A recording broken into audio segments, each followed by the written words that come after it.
The power of interpretation and association is evident in relational psychology. Relational psychology is perhaps best known around the world for its tests and quizzes. But these tests and quizzes are more like games, if you know what I mean, and you know how much I love those.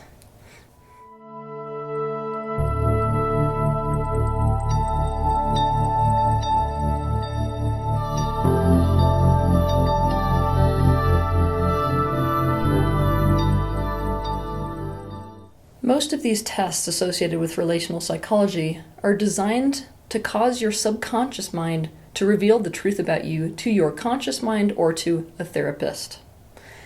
So today I wanted to put you through one of these well-known tests. It's one of my favorites. It's called the cube. I believe this one was created by a psychologist in Japan.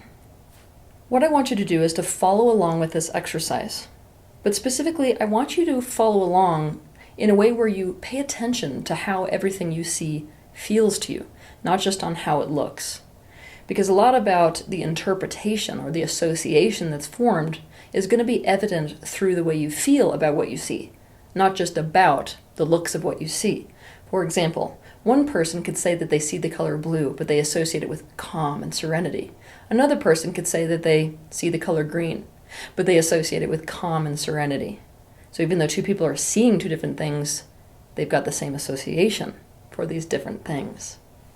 Keep in mind that as you're doing this exercise, if you need more time on any of the steps, don't be afraid to pause this video and resume it when you're ready. To begin this exercise, I want you to close your eyes. Now, with your eyes closed, I want you to imagine that you are in a desert. What is this desert like? How big or small is it? What is it filled with? What is living and what is non-living in this desert? How do you feel about the desert? How do you feel being in it? What do you think about it? There is a cube in this desert.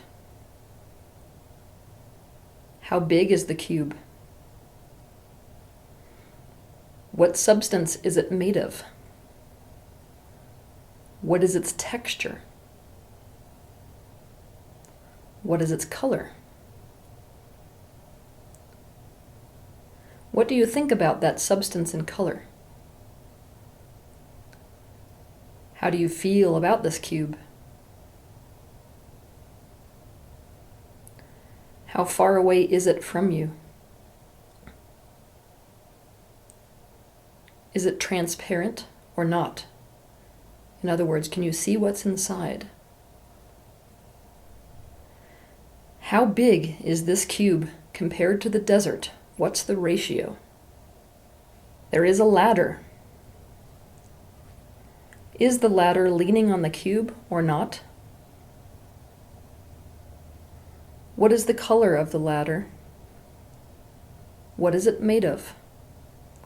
And what impression does it give you? What is the distance between the cube and the ladder? What is the relationship between the cube and ladder?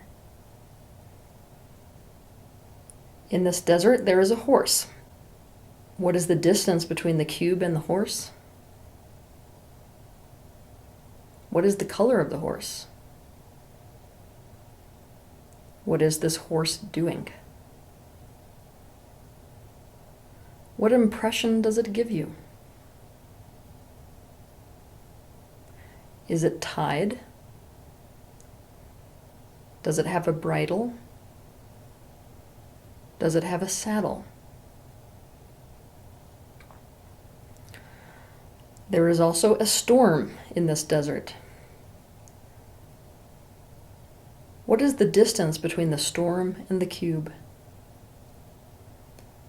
Is it a big storm or a small storm? Is it passing by or staying?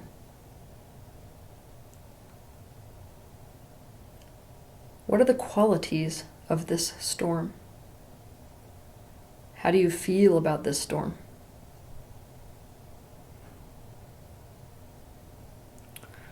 In this desert, there is a flower / multiple flowers. How many flowers are there? Where is the flower or flowers? And especially, where is the flower or multiple flowers in relationship to the cube? What's the color of the flowers? How hardy or fragile do they seem to you?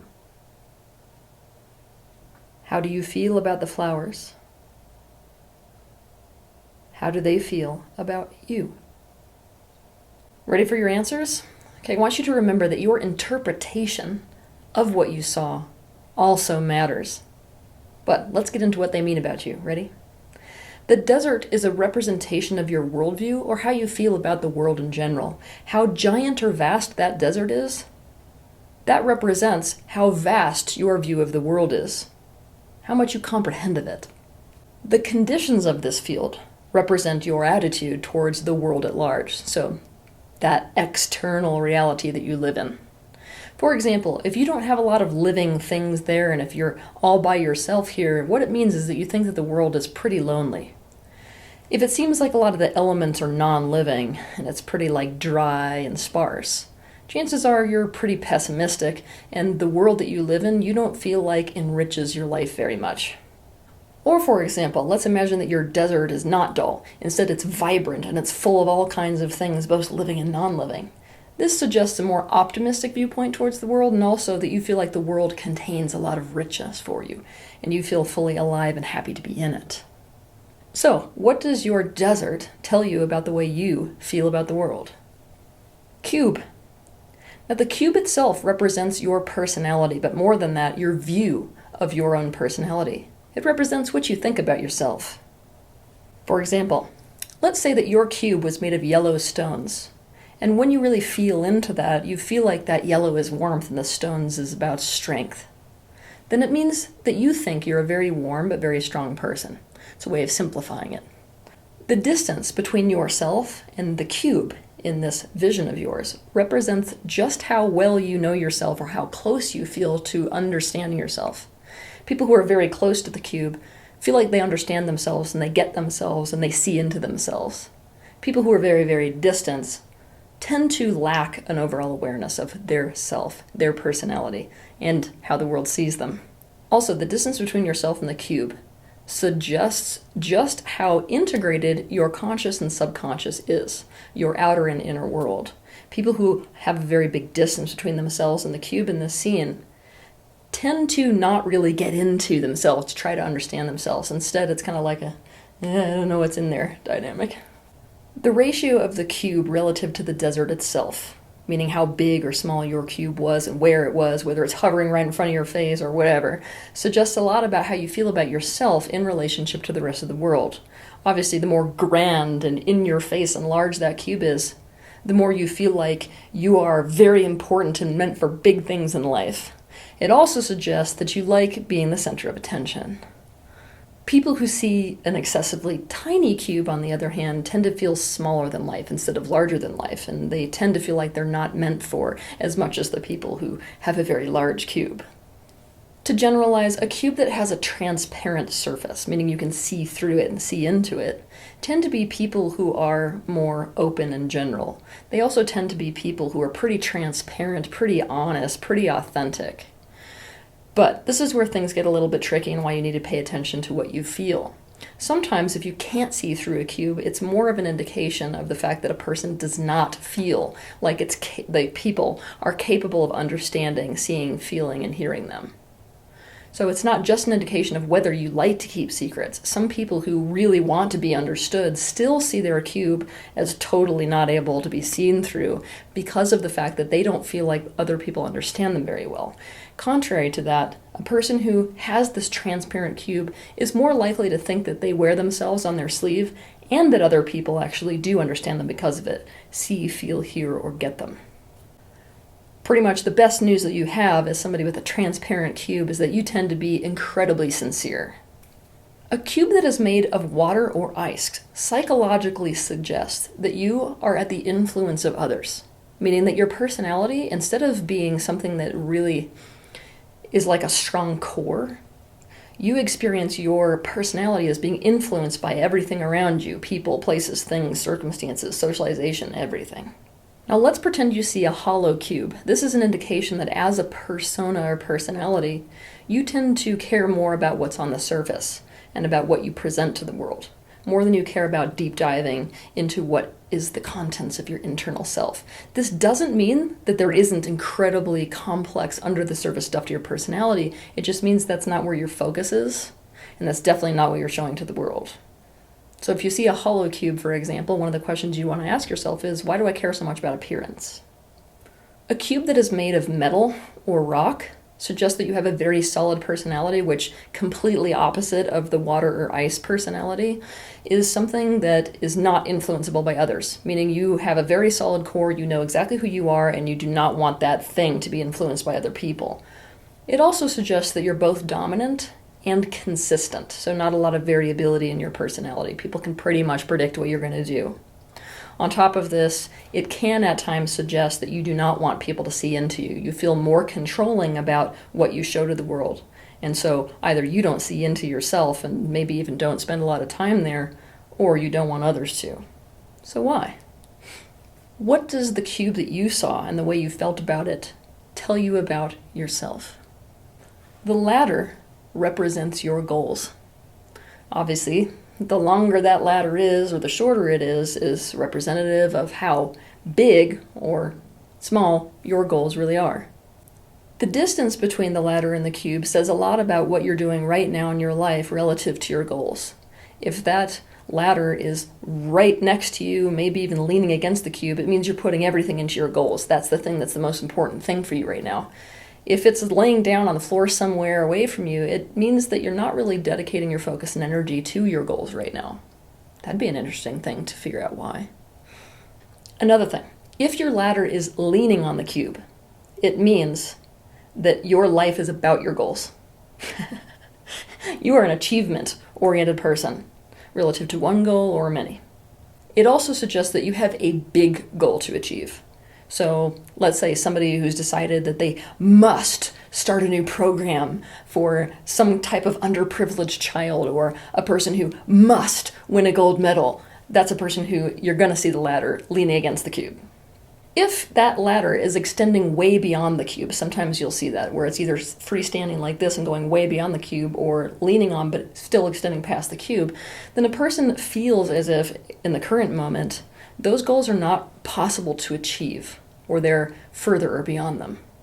It also suggests that a person feels like they lack the resources to achieve those goals. If the ladder is underneath the cube, it suggests that you like to stay on top of things, and so you don't like anything to be bigger than you. And this may lean you in the direction of picking only small goals that you know 100% are achievable, so you can feel in control of them. Now here's the interesting one. Whatever this ladder is made of and how sturdy or not sturdy it is, suggests the amount or quality of support you feel in achieving these goals. So for example, you could have somebody that has a very big goal, meaning their ladder is very tall and it's leaning right against that cube. However, it's made of something like old wood, which looks pretty fragile. This suggests that this person has big goals, but doesn't feel like they have a lot of support in order to achieve those goals. The horse. This one's going to interest you guys. This is about the lover that you're subconsciously seeking.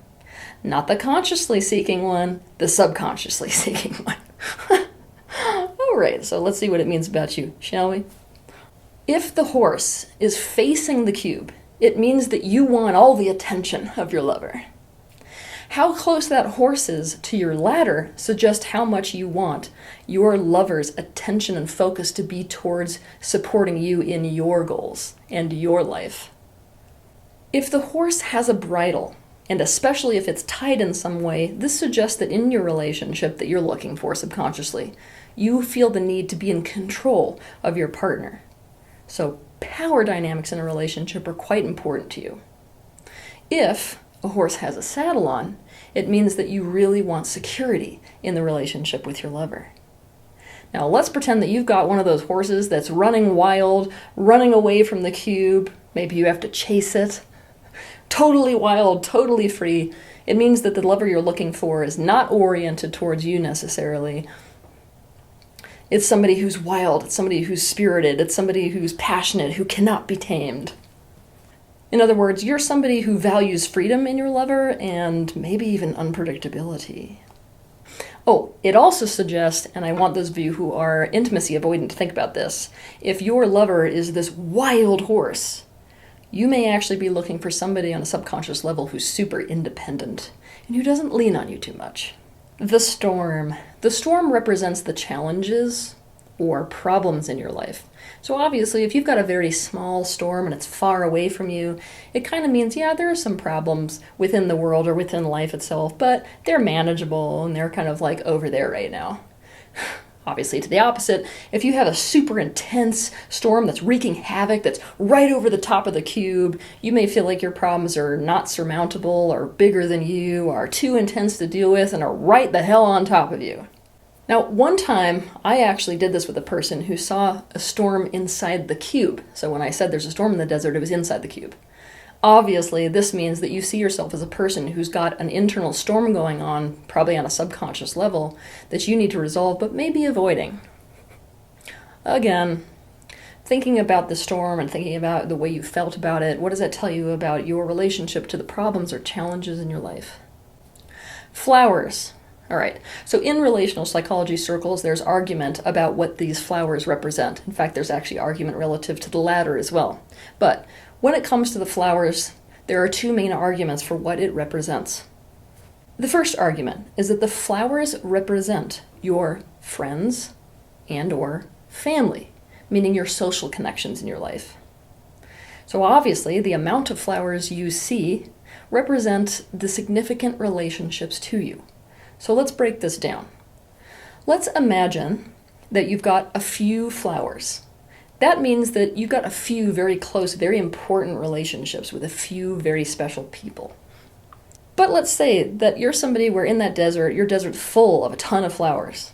And even more, if you feel the same roughly about these flowers, this might mean that you're kind of a social butterfly. You're somebody who likes to socialize with a lot of people, but you may not go deep or really latch onto a few specific special people. If you see your flowers in rows, this suggests that you organize your friends in layers relative to how special or important or close they are to you. And it also suggests that you definitely have experienced people coming and going in your social sphere and has created trauma for you. The locations of those flowers relative to your cube and ladder tell you all kinds of things as well. If those flowers are way, way far away from you, that suggests how close you feel to those people and how much you feel like they understand you. So what's the strength of your current connection to them, pretty much? If those flowers are right next to your ladder, it means you have a subconscious expectation or need for your friends or family or whoever those social connections are to support your purpose and your goal. Also, the color of those flowers very much represents the feeling you have in your relationships. The second argument relative to the flowers is that the flowers actually represent your children or future children. That the amount of flowers you see represents the amount of children you either have or want to have. The closer those flowers are to the cube represents how close you are to this idea of having children or how close you are to your existing children. If those flowers are really close to that ladder, that means that one of the goals you have in life is to have children. The different colors relative to the flowers, if we're using this children type of association, is that those colors represent the way you feel towards your children, and they also represent what you want in terms of children, gender-wise, and also varying ages. So how did you feel towards those flowers? It's worth deeply looking into the meaning of colors as they relate to psychology, but for the sake of your understanding, I'm just going to give you a few of these associations that exist between color and psychology. Black. Black is the color of authority, elegance, sophistication, mystery, secrecy, and seduction. It can also imply darkness and or painful emotion, even traumas, or rarely oneness, which is everythingness.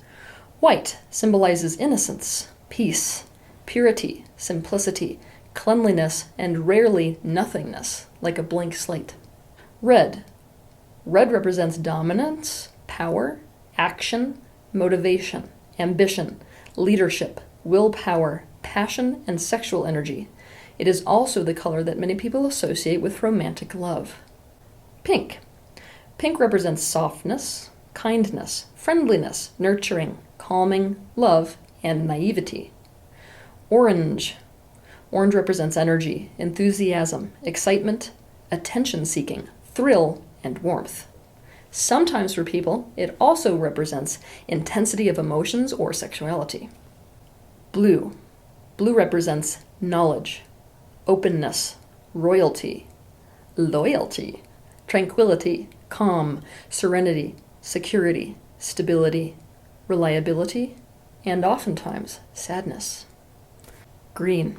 Green represents compassion, growth, balance, harmony, equilibrium, prosperity, relaxation, renewal, and vitality.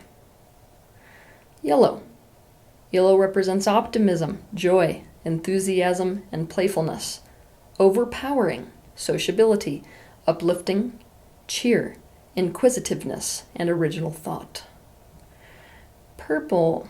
Purple represents nobility, luxury, wealth, wisdom, spirituality, frustration, arrogance, creativity, and oftentimes abundance. Brown. Brown shows stability, reliability, solidness, strength, resilience, groundedness, safety, stubbornness, isolation, and it's also the color of nature and earthiness. Gray. Gray represents neutrality, calm, balance, detachment, lack of emotion, impartiality, loss, and depression. Silver. Silver represents dignity, graciousness, justice, discerning, unbiasedness, sleekness, ornate, industriousness, quiet wealth, perseverance, patience, and emotionality. Gold. Gold represents success, wealth, winning, achievement, triumph, luxury, prestige, status, extravagance, pride, charisma, and luck. Now that you've done this exercise, I do want to warn you that some people also, like I said, disagree about the ladder. Some people believe that the ladder represents friendships. If you're interested in this interpretation, you can easily look it up online. You can also look up any symbolic meanings of any of the elements that you saw in your vision. There is no way, given all the time in the world, that I could accurately break down the meaning of everything that you see in this exercise. The mind is so rich that it's very, very difficult to nail it down in terms of meaning. But I can promise you, if you got into a good conversation about the inherent meaning and all the things you saw, it might take you a day or more. Even in good company, maybe especially in philosophical company. So I hope you enjoy this exercise in relational psychology as much as I do. Have a good week. If you liked this video, be sure to share it, like it, and also subscribe to my channel so you can see more content like this. But I want to personally thank you for taking the initiative and having the bravery to step into this space of awareness, not only for yourself, but for the benefit of those around you.